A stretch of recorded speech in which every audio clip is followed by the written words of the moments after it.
안녕하세요. 인천 일해하는 박수민 원장입니다. 혀에 이빨 자국이 생기고 나서 혀가 아픈 것 같다는 환자분이 내용하셨습니다. 사실 혀가 아프기 전까지는 아마도 혀의 모양을 자세히 본 적이 없었을 텐데요. 혀가 화끈거리고 따끔거리길래 거울로 자세히 살펴보니 혀 옆쪽이 울퉁불퉁해지고 약간 붉어져 있었습니다. 그래서 혀 모양이 이렇게 변했으니까 이것 때문에 혀가 아팠겠구나 라고 생각하셨다고 합니다. 혀가 아픈 김에 혀를 관찰해보니 울퉁불퉁한 치은설이 관찰되고 이런 모양이 혀 통증을 만들 수 있다고 생각할 수 있겠는데요. 하지만 혀가 아프기 전 1년 동안 심한 스트레스와 불면, 불안, 우울증에 시달렸고 이런 심리적 요인이 혀통증의 원인이 될 가능성이 더 높다고 판단했습니다. 대부분의 경우는 이빨에 혀가 눌렸다 그래서 아프진 않습니다. 그렇다면 이빨 자국은 왜 이렇게 생기는 건지, 그리고 혀가 아픈 이유는 무엇인지 간단히 알아보고 치은설의 한의학적 해석 방법과 임상적 의미를 간단히 살펴보겠습니다. 정상적인 혀는 두껍지 않고 전반적인 색이 선홍색이며 얇은 흰색의 설태가 혀 표면을 균일하게 덮고 있으며 중간중간 분홍색의 젖모양이 관찰될 수 있고 혀 테두리는 균일한 모양을 띄어야 합니다. 하지만 여러 가지 이유 때문에 혀가 이빨에 눌려서 혀 옆쪽이 톱니바퀴처럼 보이는 상태를 치은설이라고 합니다.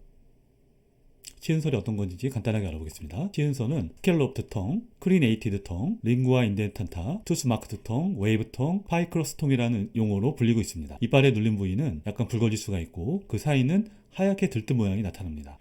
다음은 치은설의 원인입니다.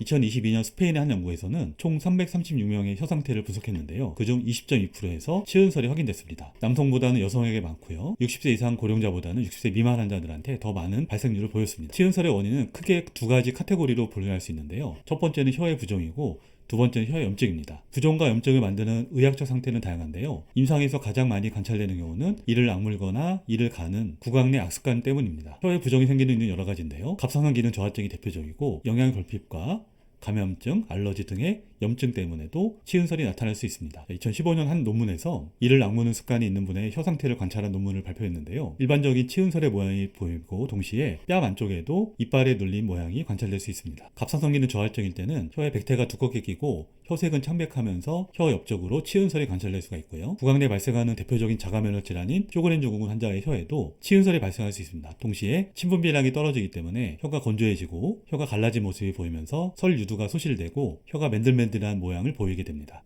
치은설의 의미를 간단히 살펴보겠습니다. 일반적으로 치은설은 치료해야 될 증상이나 질환이 아닙니다. 다만 앞서 보인 케이스처럼 갑상선 기능 문제나 쇼그렌 같은 자가면역 질환에 발생할 수 있는 하나의 사인입니다. 따라서 만약 혀가 아픈데 치은설이 보인다 그래서 치은설 자체가 혀 통증의 원인이 되는 것은 아닙니다. 오히려 그 원인은 구강자결감 증후군일 가능성이 훨씬 높습니다. 세 번째, 구강자결감 증후군에 대해서 간단히 알아보겠습니다. 구강자결감 증후군이란 혀통증의 주요 원인이 되는 증상으로 하루 2시간 이상, 3개월 이상 지속되는 통증이며 구강 점막 얕은 곳에서 느껴지는 화끈거리는 통증입니다. 외형은 임상적으로 정상적으로 보여야 되고 몇 가지 특징이 있는데요. 아침보다는 저녁으로 갈수록 심해지고 자극적이지 않은 음식을 먹거나 껌을 씹을 때는 줄어들고 반면에 말씀을 많이 하거나 피로하거나 스트레스 받을 때 그리고 자극적인 음식을 먹을 때 심해지는 특징이 있습니다. 이러한 구강자결감 증후군의 원인은 크게 세 가지로 분류할 수 있는데요. 국소 요인과 전신 요인 그리고 정신 심리 요인으로 분류합니다. 대부분은 이 세 가지 요소들이 복합적으로 작용해서 나타난다고 알려져 있는데요. 여러 가지 요인 중에 치은설의 원인과 겹치는 부분이 많습니다. 국소 요인 중에는 이빨각이나 이를 악무는 습관, 전신 요인 중에는 갑상선과 같은 내분비 질환, 그리고 영양결핍, 그리고 정신 심리 질환에는 불안, 우울, 스트레스가 혀통증과 치은설에 겹치게 됩니다.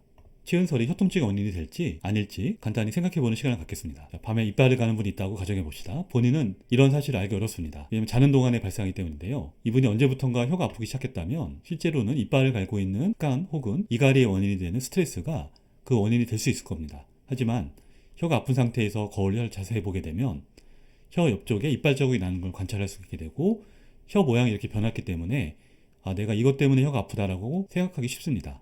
하지만 이빨 자국 역시 이 가리의 결과입니다. 즉 스트레스로 인한 이 가리가 혀통증과 치은설을 만들어낸 것인데 이분은 이 가리가 있었는 줄 잘 몰랐을 것이고 스트레스가 혀를 아프게 만들 수 있다는 사실을 모르고 있었으니 겉으로 보이는 치은설이 혀통증을 만들었다고 잘못 생각할 수 있습니다. 하지만 치은설이 있어도 혀통증이 없는 경우가 많고 혀가 아픈 사람 중에는 치은설이 없는 사람도 많습니다. 그래서 혀통증과 치은설은 직접적인 연관성은 없다고 볼 수 있습니다. 다음은 한의학에서 어떻게 보는지 간단히 살펴보겠습니다. 한의학에서는 치은설을 비허증 혹은 비허증으로 인한 한습증이라고 봅니다. 비장 기능이 떨어지면 운하 수습 기능이 약해지면서 그 습이 혀에 몰려서 혀가 커지고 그 결과로 이빨이 혀를 눌러서 이런 모양이 생긴다고 보고 있습니다. 보통 혀가 커 있는 모양이 같이 관찰되고요. 비기혈증으로 인한 한습증과 비혈증으로 인한 기혈증, 그리고 습열증으로 구분할 수 있습니다. 한약에서도 마찬가지로 치은설은 치료해야 될 대상으로 보는 것이 아니라 그 사람의 건강 상태를 판단하기 위한 하나의 사인으로 보고 있습니다. 이를테면 구강잘교감 증후군 환자를 위한 방향을 설정할 때 매우 유용한 활용할 수 있는데요. 구강잘교감 증후군의 한의학적 원인이 만약 비기혈증과 담음증이라면은 다음과 같은 임상 증상이 동반되어 있는 경우가 많습니다. 혀가 아프면서 백태가 두껍게 끼는 경우가 많고요. 그 통증이나 불편한 정도는 날씨가 흐릴 때 더 심해질 수 있습니다. 일반적으로 소화기 증상이 동반되는 경우가 많고 혀뿐만 아니라 입술의 얼얼함과 화끈거림, 저림이 동반되는 경우가 많습니다. 비장경락이 입술을 지나가기 때문입니다. 자, 이번 영상을 요약해보면 혀에 이빨 자국이 보이는 치은설은 전체 인구 중 20%에서 발생하는 흔한 혀 모양입니다. 원인은 혀가 붓거나 염증이 있을 때 나타나는 것이고요. 이런 모양은 혀의 통증과는 지적 관련성은 없고 혀 통증은 오히려 구강잘교감 증후군 때문일 경우가 훨씬 많습니다. 이러한 혀 모양은 구강잘교감 증후군 치료를 위한 한의학 진단 시에 비혈증, 담음증으로 진단할 수 있는 근거 중 한 가지가 됩니다. 감사합니다.